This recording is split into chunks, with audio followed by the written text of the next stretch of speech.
Yes, welcome in to Foxboro Rush. I'm George Balekji. He's Keagan Stiefel, not Stiefel. That's right, baby. Stiefel. It took Keagan. How long have we known each other? Like 2 years, I think? 2 years, yeah. And I've called you Keegs endlessly, Keagan. I've had you on Foxboro Rush. I said Keagan Stiefel because your last name looks like Eiffel Tower. That's right. And then I find out after Travis co-hosted Foxboro Rush with you, it's Stiefel. And to which I walk up to you and I go, Keagan, you never correct me on your last name, and I basically told you to go F yourself. You did, yeah. And you know what's funny? You've said it, and I've heard it throughout my entire life. People say, it looks like Eiffel Tower. It actually doesn't. My name is spelled I-E. The Eiffel Tower is spelled E-I.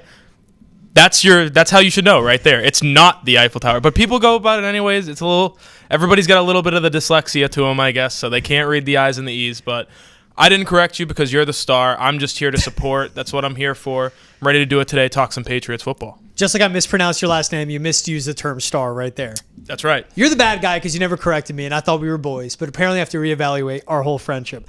But anyhow, as you can tell, I'm excited to have Keagan Stiefel on Foxboro Rush today. Huge day for the Patriots. Training camp's around the corner. Jerod Mayo spoke to the media for 20 minutes. Keagan was there, and get this, a Patriots head coach gave actual answers, and he was open-ended and gave us an open answer about Drake Maye and his future, Jacoby Brissett, his future, and who'll be QB1 starting week 1. So we'll get into all that, go through some of his sounds. We'll play that. We'll give you our top 3 guys we're going to be watching at training camp and have a spotlight on, as our first practice is Wednesday morning, practice 2 Thursday, so on and so forth. And USA today put out their predictions for who will finish with what record in the NFL and their Super Bowl prediction. And they did the right job of engagement farming through all this. Quick thing I want to get out of the way, though. I know people watching at home are going, why am I watching a Patriots podcast? And George, who is the co-host, is wearing a Chiefs polo. Well, I ran out of shirts. It's a nice Chiefs polo. This is a polo I got from my buddy, opposite of me, Keagan Stiefel, who got a beautiful package from a clothing brand. I will not plug them because they're not cutting either of us a check. Nope. And I was going to ship it to my buddy John, who lives out in Phoenix, but is from Kansas City and a huge Chiefs fan. Today I'm in my closet and I go, I need a shirt. And I go, I'm going to get a couple of wears out of this before I ship it over to John. Will I wash it? I don't know. But as you watch all this, am I a Chiefs fan? No. Do I look like an assistant coach now? Kind of. So that's where we're at on Foxboro Rush. It's an expensive polo, by the way. Just so people know, that polo costs more. I get paid less in a week than what that polo costs. So that's big business right there. It is a polo from a brand where if I'm in the mall and I see it and I see the tag, I go, why would I pay that much money? Walk right by him. Exactly. Yep. All right, let's get into the Jerod Mayo sound, Keagan. Should we do it? Let's do it. All right, so let's start with Jerod Mayo on who is a starting quarterback right now for the team. Play it. Yeah, I mean, coming out of the spring, I don't think there's any doubt Jacoby is the starting quarterback at this point in time. I mean, we can look at these other quarterbacks on the roster. At the same time, like it's about competition. And so when we get out on the field this summer with the pads on, we'll see how it all plays out. But coming out of the spring, I think it's clear that Jacoby is the most pro-ready guy we have and play a lot of football. Keagan, I want to start with you on this one. You were down at Foxboro today. You were down at Gillette before you came back up and did this podcast. Hearing Jerod Mayo, be asked about it, but how did you take this answer and how he honestly answered every question about his quarterback situation and the team as a whole? Yeah, I think one of the big things that is going to come out of training camp is we're going to see the growth of Jerod Mayo as a head coach, and not so much the on-the-field stuff, because really you're a CEO on the field. You're there to support everybody around you as a head coach, and I think he understands that. But one of the things he might have struggled with early was revealing the industry secrets a little too much, saying things that he probably didn't need to say to try to help us out, which we appreciate. It's really nice when you ask a guy a question, he actually answers it. I've never had that happen as a professional, asking a football coach a question, having him answer it. So even going back to your UMass days? Yeah, it's nice and refreshing, but I think he got in trouble a little bit maybe with we're going to burn some cash, and then they go out there and they don't spend a ton of money, and we're going to start Caden Wallace at left tackle, and we haven't seen him play left tackle at all throughout the spring. So I think he's learning to maybe say the things that he knows are definite and to temper expectations a little bit. I think that's what he did today. He knows that Jacoby Brissett's the starter going in because any team in their right mind is going to make the veteran guy the starting quarterback. He's going to come in. He's going to kind of right the ship a little bit before you want to introduce that rookie. So it was smart business by him to just say, here's what's happening right now, and then as we'll talk about later, he kind of leads it in a little bit more to where he opens up the room for improvement a little bit. I think it's that last sentence he finished with. I think it's clear that Jacoby is the most pro-ready guy we have. That's right. Like you said it. Yep. That's a fact. Jacoby Brissett has played more professional football snaps than Joe Milton, a rookie, Drake Maye, a rookie, Bailey Zappi, a backup the last 2 seasons. But also, you know what? It goes into being a professional quarterback. It's more than just the experience. It's your ability to take care of the football, make the right plays, know when to eat a play and take a sack and go down and not force it and turn the ball over. Moving the offense downfield, take care of the football, managing the game altogether. Jacoby Brissett's that. And for him to be the starter right now coming out of spring, that's a no-duh statement. He's smart with this, like you said too, where he's asked this, but he's honest. Even if he, say, Keagan went to the other side of the spectrum and was super secretive and just kind of punted on an answer, the whip around would be Drake May's a starter. You know, he comes out and says, no, Jacoby's a starter right now, but he doesn't close the book at Drake Maye progressing and growing into a starting quarterback. And that's what I think is great about Jerod Mayo with this answer. And it helps everyone temper expectations. Because what's going to happen, you said it, we're going to see the growth of Jerod Mayo as a head coach throughout training camp. We're going to see the growth of Drake Maye as a quarterback. And you know what's going to happen day one when we're both down there at Gillette, down in Foxboro. Drake Maye is going to uncork a deep ball to Tyquan Thornton or Jalen Polk or whoever it may be, even Jalen Reagor. It's going to get the retweets. It's going to get the plays on social media. It's going to build up the hype of Drake Maye, QB1, QB1, QB1. No pads on, against air, not with live game action. Right. Actually running an NFL offense in a game. Let's get to that. But right now, Jacoby Brissett gives you the best chance of being a successful offense. I think everything has to be broken down with the expectations of this Patriots team of this is year one of a brand new front office, a brand new head coach, first-year head coach, a whole brand new regime in New England. Because even though Jerod played under and coached under Bill Belichick, things are way different just by how this press conference was handled. Keegs, opening moments of it, a phone went off and he joked about it. Yeah. If a phone went off, you know what Belichick would have done? And he would end the press conference and walk off right there. Right. So that's what I love to see. All right, second soundbite that stood out to me. Jerod Mayo on Drake Maye, and other quarterback who could still be a week 1 starter. Let's play it. This goes to any position. If he comes out here and he lights it up, and once again, it goes back to the quality of reps, it could absolutely happen. Like, I sit here and tell you, like, coming out of the spring, Jacoby looks like the starting quarterback. Now, with that being said, he'll have competition. There's like, let's not forget about even Joe Milton. Let's not forget about Zappi. All those guys will have opportunities to go out there and be the starting quarterback in week 1. I'm going to forget about Joe Milton, respectfully. But Bailey Zappi has a case, and he can make a case to be the backup quarterback. And he still is practice squad eligible, so he can still be on this roster. Let's not forget that. But again, this is a answer, Keagan, to me about open competition. And he said with Drake Maye, where everyone's going, what about Drake Maye? He goes, if he lights it up and gives us a huge sample size from this point forward to the start of week 1, which will have 3 preseason games included, and he talks about quality of reps, because he said it earlier in the presser. It's not about quantity of reps. It's about quality and how good they are. And that he would say, goes back to guys in college and how people grow. I just love, again, it goes back to the quality of reps. And he says, coming out of spring, Jacoby is a starting quarterback, but he's again deferring to competition. And if Drake Maye, in a pure quarterback competition, Drake Maye against himself, Drake Maye against Jacoby Brissett, if he looks like the better QB and looks like the better professional quarterback, he's not ruling it off that Drake Maye could be the starter, Keagan. Yeah, and my question that comes off of this is a little bit of, are they going to give him the opportunity to show that he's the best quarterback? Because in this offense, we're going to talk about it later with Alex Van Pelt and kind of the way he goes about doing things.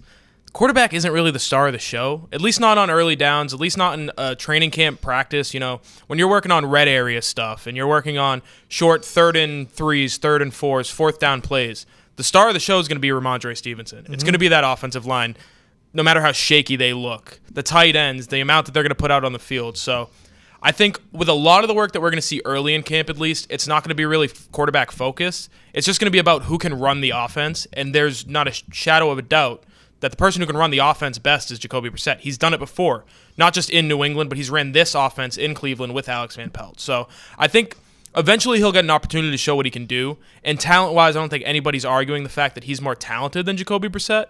But What they need right now is they need a foundation. They need to build a foundation of a good football team, and you're going to do that with Jacoby Brissett early in the season, and that's why they're putting their eggs in his basket. I really don't see a problem with it. If we're getting to week 8, week 9, and there's no signs of Drake Maye, then you can start sounding the alarms. But for now, entering training camp, it's a smart way of doing business. You're protecting the rookie, which is what you want.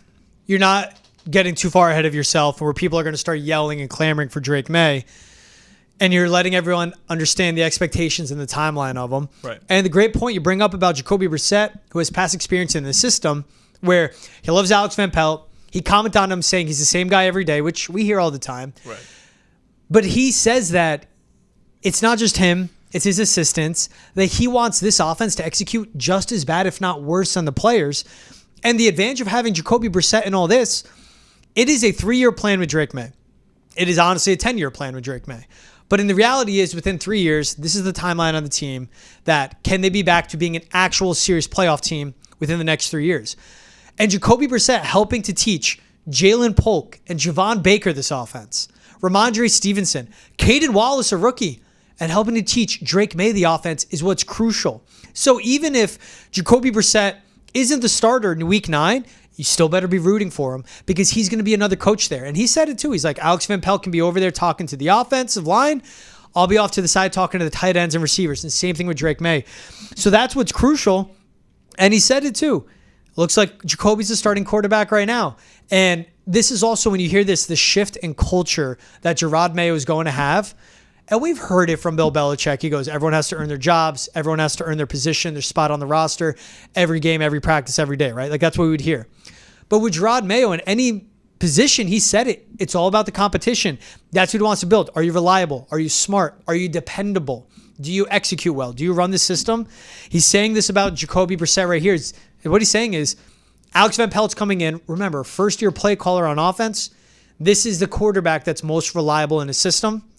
But Jerod Mayo's not writing off. And in a way, this gives confidence to Drake Maye to approach every practice like your hair's on fire of, if I do good today in this rep, in this practice, carry it over to week to week and progress, it could be my job week 1. And Drake Maye, the football guy he is, the competitor he is, how talented he is, I wouldn't be shocked if right now he's a better quarterback, but is he a better quarterback in this system than Jacoby Brissett?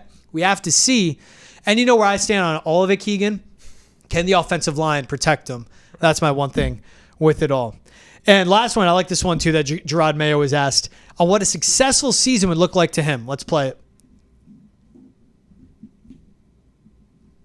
Yeah, a successful season, in my eyes, is really about the foundation. Like, have we put together a good foundation of a combination of young and older players to really start, competing? And honestly, it would be great to get up here and say, like, we're going to win a Super Bowl. But once again, it's about the process. And I tell the guys all the time, it's about process and progress and moving forward. It's really about the foundation, Keegan. Again, this is a foundation year. Year 1, Jerod Mayo. Year 1, Elliott Wolf, rookie quarterback. You just picked 3rd overall. People are saying you're going to be a top 5, top 10 pick in the upcoming draft. The importance of this year is getting their guys, their draft class, their free agency signings in, teaching them the system, and figuring out guys from the past tenure on defense and offense who can stick around and who can play. But this was, again, with someone that's gotten ahead of themselves by saying we're going to burn a ton of cash and all that. We better get the bag in the draft. He's now going, hey, guys, like, being realistic, it's about foundational year. I'm year 1 as a head coach. Everyone else understands it's a flip of the switch to a whole new era of football. He knows the timeline he has. He's heard it from the Crafts and Robin Glazer, so he's telling the fans with this one. You love Robin Glazer. She runs a show with the Crafts. It's another example of tempering expectations, right? He's not getting ahead of his skis like we just talked about. He wants everybody to know, listen, what you're going to see early is a lot of very simple. We talk a lot about during the Belichick era, complementary football, situational football. I think that's what they're going to try to drill into these guys, but within the systems that they're running now. This defense is not going to be the same. Just because it's got essentially the same coaching staff and a lot of the same players, they're going to change things up. DeMarcus Covington even talked about, I want to be more aggressive. I want to play offense on defense. I want to go attack the football. That's one thing that I think, we talk a lot about the offense, but that's not getting talked about nearly enough. A guy like Kyle Duggar, guys like that who we've seen them make plays in the system that Bill Belichick ran, which was a kind of sit back and keep everything in front of you. But that's another aspect to this. And then offensively, a lot of young guys. The offensive line on paper looks kind of messy, but they're looking for the right pieces, right? Jerod Mayo said earlier today as well, I want the best 5 offensive linemen out there. It doesn't matter what position you play, where we're going to put you. If I put the best 5 guys out there, it's going to give us the best chance to succeed. So whether that means sliding Mike Onwenu back into a guard spot, Chuck Okorafor at left tackle, Caden Wallace at right tackle, whatever it may be, I think he's being very intentional in everything that he says, where we are setting the foundation for future success, and that might not mean 2 wins this year. That could mean 5 or 6 wins, but it also isn't going to mean a Super Bowl. So keep everything in the middle. Let's move things along and set up for the future. It's just the constant message of fans need to understand. And it's also the patient play, too, of just remember on this. And he said, I'm going to bring up, because I did highlight his comments about Chuck Okorafor. Right. He said a successful season is a foundation. Then there's a follow-up. But yeah, like what in particular? And he kept it broad. It looks like winning football. Smart, dependable, winning football team. That's what he wants. And remember, I mean, this team, this offense that we saw last year was the worst offense I've ever seen.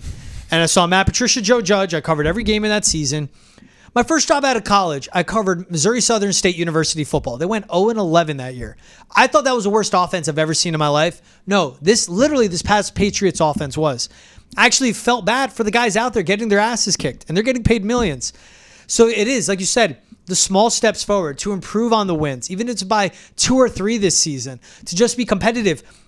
And I love that quote from DeMarcus Covington, because this offense will need the help from the defense. Right. Be more aggressive, force the turnovers, set the offense up on short fields, because we saw they couldn't even go 10 yards last season, let alone if you need them to go 40, 50, 60.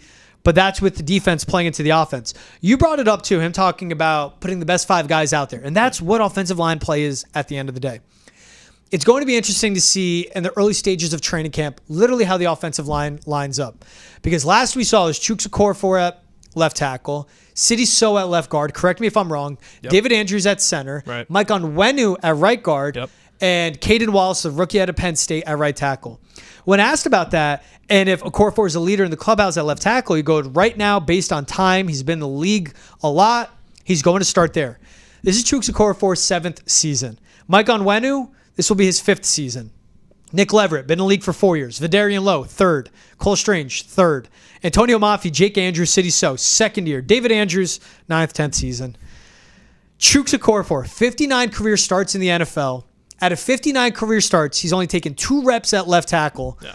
But he's going, the guy that's played the most football, I'm going to put him at the most important spot on our offensive line. I am worried. I am so worried, Keegan, because Caden Wallace was brought in and we were told, well, actually, he would have been a left tackle if Olu Fashanu, who's an all-world tackle, wasn't there. Yeah. And they moved him to right tackle already. But again, this is them looking at it and saying with Mike Onwenu, who has played left guard, right tackle, never left tackle, if he's our best right guard with this combo, and Caden Wallace, you can help him out at right tackle, and it keeps Jacoby safe and eventually Drake Maye safe.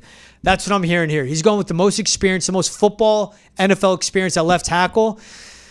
And you know what? This is the bet they sowed by not going out and signing a key free agent this past offseason at left tackle. Yeah, it feels like it's almost too late to keep kind of dragging on him about the not signing a left tackle thing. Like, I'll just keep doing it. I'm going to keep doing it. Sure, but at this point, you're either going to go out and get Donovan Smith or you're not, and you're going to figure it out for what you have right now. Yes. With what they have, I think doing it this way is probably the smartest way of doing it. You build inside out with an offensive line because you need we talked about for 18 years about how Tom Brady, the only way to stop him was pressure up the middle because, he can't move laterally.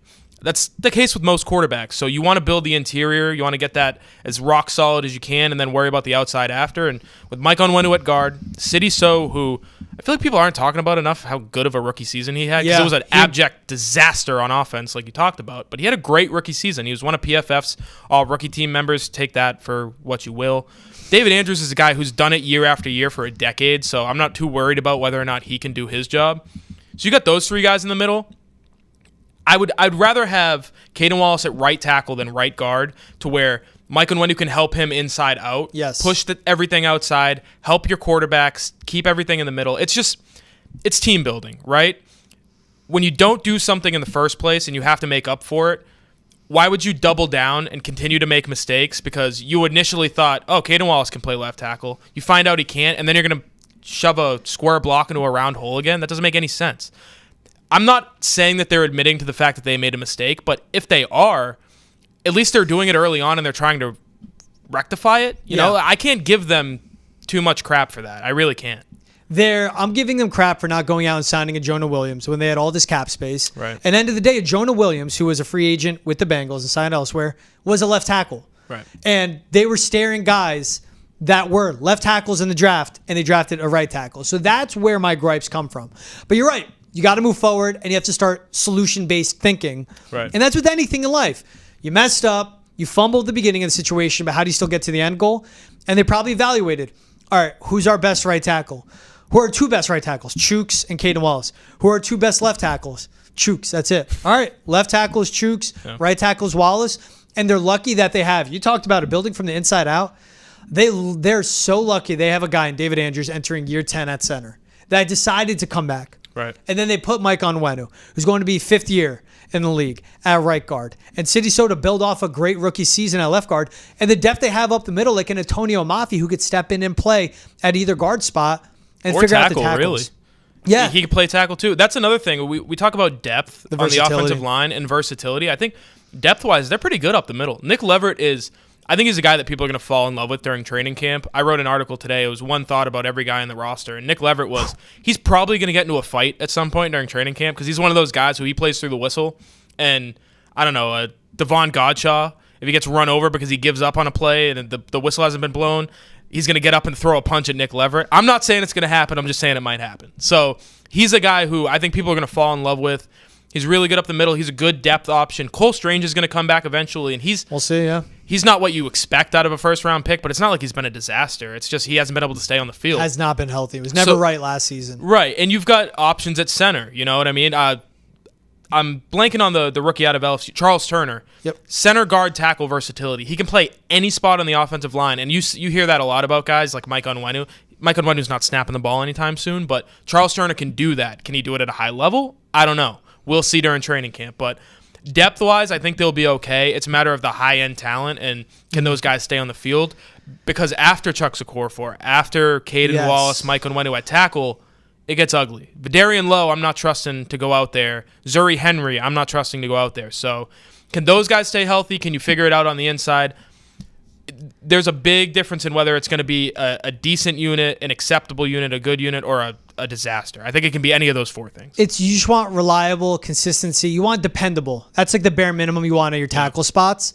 And then, yes, can the backups be? Another guy to sleep on, Chuks Okorafor, 59 career starts. Michael Jordan, not that Michael Jordan, but a Michael Jordan, 29 career Killer starts. Crossover. I think that's another guy that fans are going to love because he's going to step up big time. This is a young offensive line room when you really look at it. And remember, Cole Strange, Jake Andrews, City So, Antonio Mafi, and then Layden Robinson. 5 draft picks in the last 3 drafts spent on the interior line alone. And this is, again, a front office has to move on from the past regime, figure out the guys they like. It's going to take a few drafts to get this fully flushed out. Yeah. Last one I want to go on, small one. I'm excited to hear the follow-up from Jerod Mayo. Asked about Kendrick Bourne. He said he'll run today. We'll go from there. That's great. The fact that he said he's running today or the guys are running today, even if it's just Kendrick Bourne moving at a brisk jog and just below a sprint, tore his ACL and he's running already. I know it's all about lateral movement, but I'm happy Kendrick Bourne, who has been great when he's healthy for this team, is a reliable wide receiver 2 or 3, is at least making that step of progress at this point in the offseason. Yeah, the conditioning test was Tuesday, so the day we're recording, and we haven't heard anything so far about whether or not, who passed. We'll see tomorrow. The guys that are out there in the red jerseys, those are the guys that didn't pass, other than the quarterbacks, of course. So, they need some time, a guy like him, Cole Strange, whoever it might be. But from what we heard from Jerod Mayo, everybody showed up. Everybody took part in the conditioning test or to what they could coming off of injuries, and they have full participation. And he said again, I think we'll get into it a little bit later about Davon Godchaux and Matthew Judon and their contract situations, but he said, if you're here, I expect you to practice. So that's a big thing we're going to see on Wednesday. Are those guys out there participating or are they standing off to the side? Because that's a big difference between I expect you to practice versus a guy who's just standing out there and twiddling his thumbs. It's also to him bringing up Cole Strange. You brought him up. He did not sound optimistic. No. He hasn't all offseason. Yeah, he's like, it could be week to week, month to month. Asked again about Cole Strange. He's like, we'll see where he is. Again, that was someone I remember because I was at the training camp practice. Went down. It was one-on-one drills. You saw him trying to walk it off. Binoculars going into the training facility they have out there on the field. And left the practice field. Didn't see him practice much from that point on in training camp. Played all season. Then end of the year, something happened. Yeah. Had to get surgery. It's a leg injury. That's all we know. But does not look good. And just reading the tea leaves or whatever it's called between the grapevines, hearing from the grapevines, does not Between sound the lines, optimistic. I think it is. Yeah. On Cole Strange. It doesn't sound great. Anytime you talk about a knee and an offensive lineman, I always think back to, it's not an offensive lineman, but like Julian Edelman at the end of his career would talk about how he was bone on bone. Every time he moved, it hurt. And it doesn't take long for that to happen. You know, you get a couple knee injuries and then the cartilage starts to build up and you clean it out and then there's nothing in between. And, you know, we're not going to speculate on what he's dealing with, but knee injuries that are going to keep you out for 8 months, anything longer than that, and it's not an ACL. It's not like he had anything reconstructed. It's pretty nerve-wracking. You know, it doesn't make you feel good about where he's at entering the season. Yeah, it opened my eyes when Julian Edelman was asked about that. Like, you know, and that's what decided his career. Yeah, was his knee. He's like, I can still go out there. I want to play, but I can't move once he runs a few routes. All right, so Keagan, before we get into training camp, this is dropping the day one of training camp. This podcast on Foxboro Rush. Let's go through 3 guys you're gonna have a spotlight on during training camp. As the gracious host I am, and since I've forgiven you, since you've allowed me to butcher your last name the last 7 years that I've known you. You go first. Give me your number one guy you're spotlighting when you're down at Gillette. We've talked about him a little bit already, but Caden Wallace has to be the guy for me, kind of number one. Where is he? What is he doing? Are they going to let him do what they said they were going to let him do? It's a lot of big questions that I think are going to get answered early. You know, if he's out there playing left tackle day one of training camp, you start to feel a little bit better like, okay, maybe he just needed time in the classroom to figure things out. And a lot of guys you've heard, I think it was Nate Solder talked about how they tried to move him from right to left early on in his career. Or from left to right early in his career because that's where they needed an extra guy, and he could not figure it out. He just couldn't get it. And then when Matt Light retired, he was able to move to the left side, and he figured it out from there. Sebastian Vollmer could not move from right to left. Is this one of those situations, or is it just they're taking it slow with a rookie, and they're giving him every opportunity to learn before he's actually out there in front of people? Who knows? It's a big question that I think is going to get answered relatively quickly. Yeah, Caden Wallace, 4-year guy at Penn State, never took a single rep outside of right tackle. And I believe is he 24, Keagan? He's older, yeah. He's either 24 or he's about to be 24. He's an older rookie, nonetheless. So again, like far into his football career. My number one, it coincides with your number one, Chuks Okorafor. He played 1,000+ snaps with the Steelers at right tackle in 2020, 2021, and 2022. 1 rep at left tackle in 2020 and 2021. 6 years in the league, 2 total reps at left tackle. And I understand, put your best 5 out there. And in reality, can you hold a block for 2.8 seconds? Right. You either need to get the ball out, because Jacoby Brissett said, in this system, it's all about timing, being on schedule, communicating with everyone, helping them understand what you need to do. But can the offensive line hold up? And this is where I go back and forth, Keagan. And it was like a breakthrough moment for me. And you can imagine how elated Travis was to hear this. If this offensive line, if it's Chuks Okorafor at left and Caden Wallace at right tackle, and this is the best 5 you have, and you go, you know what, though? We don't have confidence they could hold the block for 2.8 seconds or 3 seconds. To me, that could push up the start of Drake Maye because a more athletic, mobile quarterback, you start moving the pocket. You do more bootlegs. It's all based off the run game. You're changing what you're doing entirely almost. I could add Antonio Gibson to this list for me too, but I don't have him on this because you need 2 good running backs in this system, but it helps out the offensive line get it done because this is an Alex Van Pelt that lost his 3 top tackles last season and helped Joe Flacco be successful and lost Nick Chubb.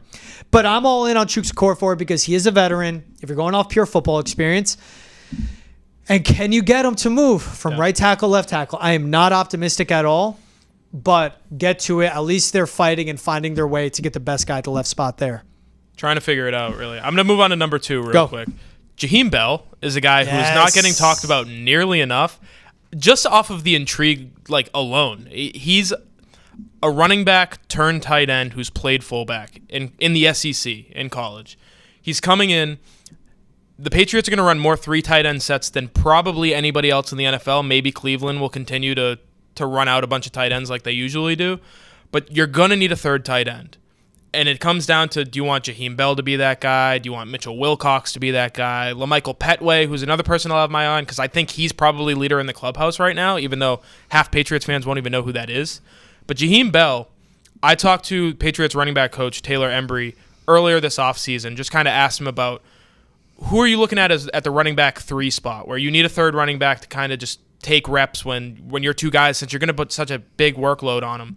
And he was like, I'm not really worried about the third running back. That's going to figure itself out. I would love to have a fullback, though, because that's how he likes to run his offense. That's how the Browns run their offense. They've got that big extra tight end. If anybody's going to do it, I think it's Jaheim Bell. So I have an eye on him. I don't think you'll see it early, but I think throughout training camp, they'll start to throw him a few reps in the backfield and see what he can do. And if he can impress, this is a guy who not only is going to make the roster as a 7th-round pick, but might actually have a role on the team early on in the season. I loved the Jaheim Bell pick when it came down. That was actually one of my, I'm not going to say my favorite pick. My favorite pick was Drake May. But that was my favorite pick after that in this draft. Because, again, Alex Van Pelt, coming from the system he did, learning from Kevin Stefanski, and a guy that's played in the game and been around a lot of football. Hey, Jaheim Bell, you mentioned him at tight end, but also where he could be a fullback. The versatility in his game. We saw it at Florida State. Undersized for a tight end, 6'2", 240. Undersized for a fullback, but a good athlete that you can put in a pre-snap motion, try to create mismatches on the defensive side of the ball, move them around. Go watch the Green Bay Packers offense and what they've tried with Josiah DeGuara, but other guys in that spot. Yeah. Go watch the San Francisco Giants and Kyle Juszczyk. If Jaheim Bell can be that is such a valuable piece to have in your offense. An offense that is predicated off the run game, but a lot of pre-snaps motions. And you know what this offense will do if it succeeds, Keegan? I think I love the most about it. And what Alex Van Pelt can potentially do for Drake May or whoever's a quarterback, make their life easy. Yeah. Give them gimme plays. That's huge. And Jaheim Bell can be that outlet. Because their top tight ends, Hunter Henry, you re-sign him. He's a serviceable starter, reliable, good. He's finally healthy. And he's good for the culture. You can tell he's a leader and he wants to be here. Captain, yeah. Austin Hooper, a guy that played for Alex Van Pelt. He's going to help teach Hunter Henry, the offensive line, Jaheim Bell, and guess what? Drake May, the offense. Yeah. And Austin Hooper is a guy that's not going anywhere. If they cut him, they'll have to pay him an extra $1.2 million to watch him walk. He's sticking on this roster. But again, in a foundation year, Jaheim Bell, he won't take a redshirt year, but he'll take those reps at tight end as a tight end 3 and possibly as a fullback. And then year 2, year 3, we'll really see him flourish. I love that pick. Same thing for me. I'm going with the weapon on the outside, Jalen Polk. Yeah. We hear all about him. I think this is a guy that will come in and be that Jacoby Myers type role. A reliable receiver over the middle, knows how to get open, but also he had plenty of deep ball threat in his game when he was at Washington. 2.42 yards per route run, so that's explosive. Anything above a 2 is explosive. Yeah. He was averaging around 14, 15 yards per reception at Washington. Now, Michael Penix and that offense and what they ran there is different than what we're going to see from Jacoby Brissett in this offense. But he knows how to get open. He's going to be over the middle. And right now, how the wide receiver room stands, KJ Osborne, good addition, but he's a wide receiver 3 at best. Yeah. Kendrick Bourne coming off the injury. Javon Baker is a rookie. Pop Douglas is a slot guy, everything underneath. So is Osborne and Kendrick Bourne. Jalen Polk's going to be essential in getting outside and helping out all these quarterbacks. You hear the hype about him. 6'1", 203. Not the biggest guy, but bigger. And those are the type of receivers that Elliott Wolf saw have a lot of success in Green Bay. So there's a reason with that frame they went out and got Jalen Polk. Yeah, I wrote an article before the draft even happened, and it was basically who are the guys who fit Elliott Wolf's mold, because he very much has a type when it comes to wide receivers. And there were 3 names, Bub Means, Jalen Polk, Javon Baker. He drafted 2 out of 3. Like, he has a type. It's like me and a certain kind of woman. He knows what he wants. And with Jalen Polk, it's exactly what he likes. It's a guy who can play underneath, high ceiling, or a high floor. At the very least, you have a guy who can play in the middle of the field. He can give you those slot reps, and then he can move outside and give you a little bit extra.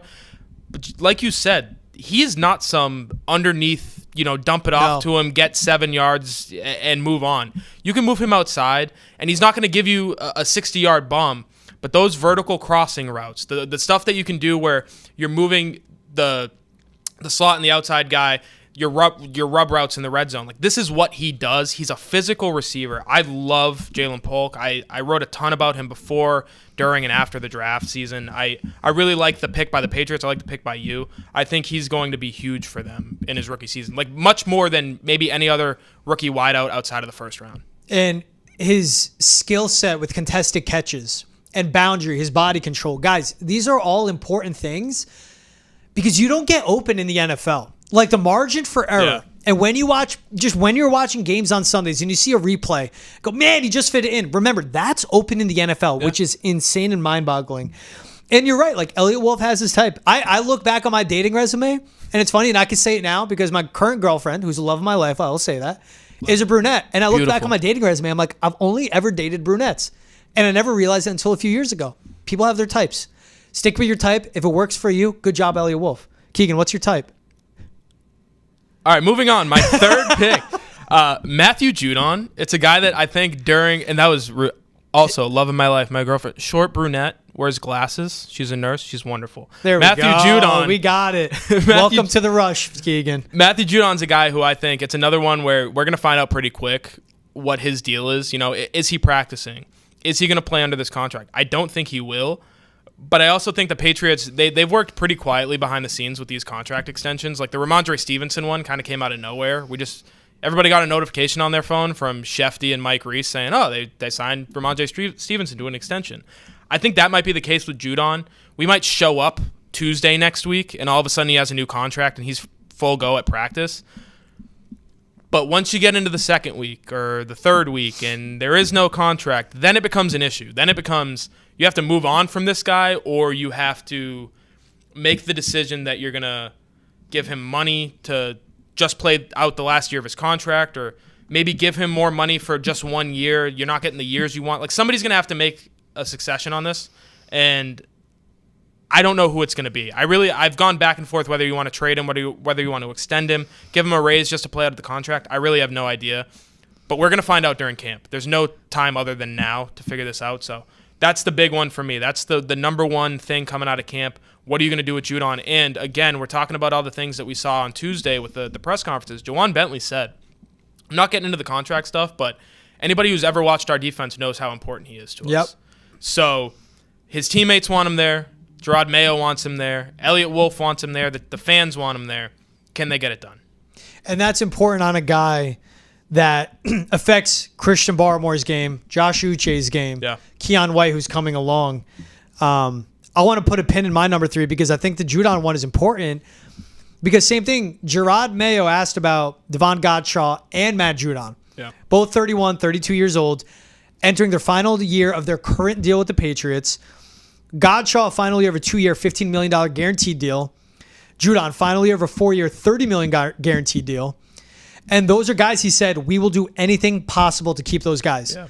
That's hearing a former defensive coordinator talk about all this and move forward into it. But I think that was essential to hear. And he said, like you said, Keegan, if they're here, they are practicing, and we want to get it done. So that shows the importance that these guys have in this role. Yeah. I just keep trying to picture what the number is for Judon. And for Elliott Wolf in the front office, I think the priority for them is to get an outside playmaker. If they can trade for wide receiver 1, if it's a Brandon Ayuk, if they keep kicking the tires on a T. Higgins, whatever it can be, right? And there are guys out there that aren't on our radar but can come out and upgrade the receiving room. That's your priority. Maybe it's like a Leonard Floyd type deal. 2 years, $20 million guaranteed. You're going to make $10 million a year, which is an upgrade. He was making $7 million a year under his current deal, but that's not what he wants. Yeah, it's tough too. Not to cut you off, but making $10 million isn't really an upgrade because the only reason he's making $7 million is because they gave him an advance on his money. This is like a $16 million a year kind of player. Are you going to double his salary and get no extra years out of it? That's bad business. So I don't think they're going to do that.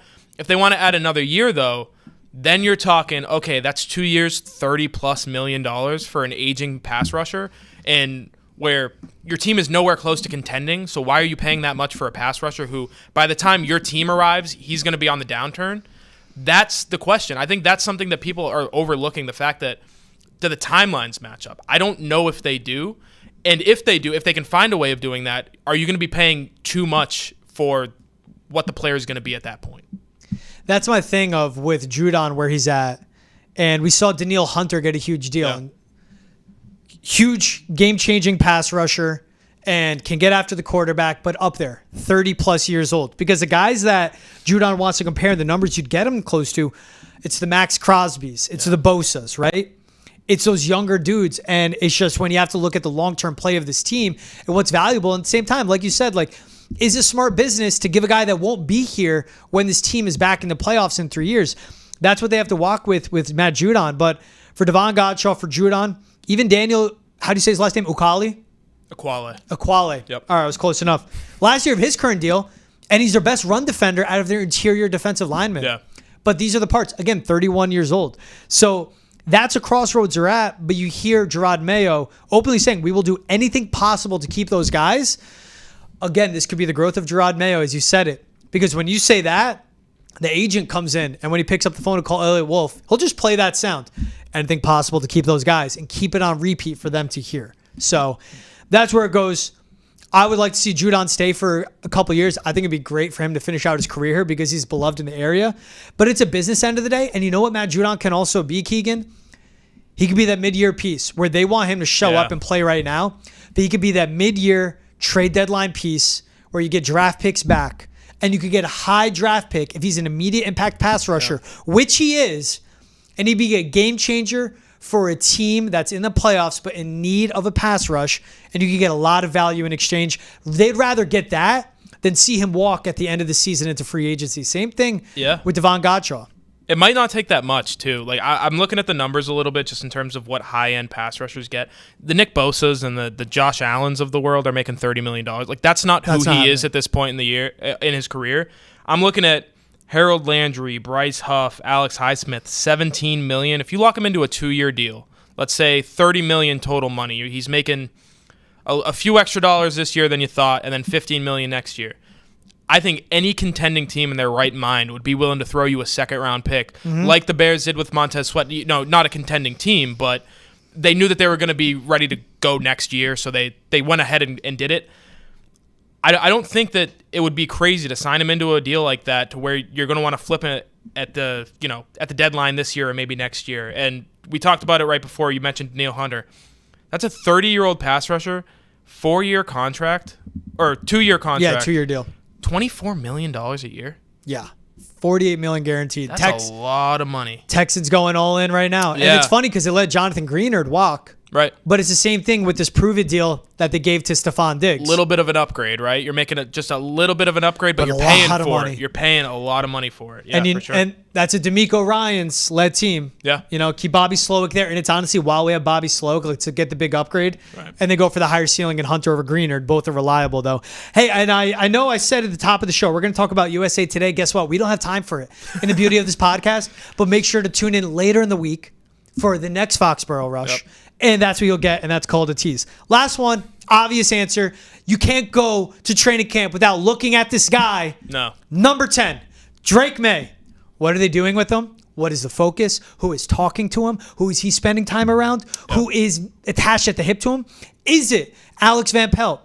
Is it Taylor Embry, who's a running backs coach, but I don't care? Is it Hughes, who's a receivers coach? Whoever it may be. Is it Evan Rothstein, who I don't want near him because that's a carryover from Matt Patriots? But like Ben McAdoo, a guy that no one's talking about. You killed me. But what are they doing with Drake Maye? Yeah. Who is around him? And what's the progress being made? I'm going to be watching his footwork. I'm going to be watching his release. And I'm just going to be watching how many, as Jerod Mayo says, quality reps does he get. That's the focus for me. Quick plug for Nesson.com. We will be down there every day of training camp, and we will have eyes on Drake Maye from the second he steps onto the field to the second he steps off every single day. New article every day. It's really going to be a step-by-step recounting of Drake May's day. He's probably going to hate it, but I think you guys are going to love it, and we're going to love doing it because there's nothing better than watching a rookie quarterback at training camp. Yeah. I don't think there's anything in the world better than that. It's everybody in the stands is going to be watching him. Everybody up on the hill is going to be watching him. Everybody that's not in pads is going to be watching him on the field. The trainers, the coaches, the ball boys, they're all going to be watching him. So it's big, big, big time to be Drake Maye. A lot of people are going to be watching him.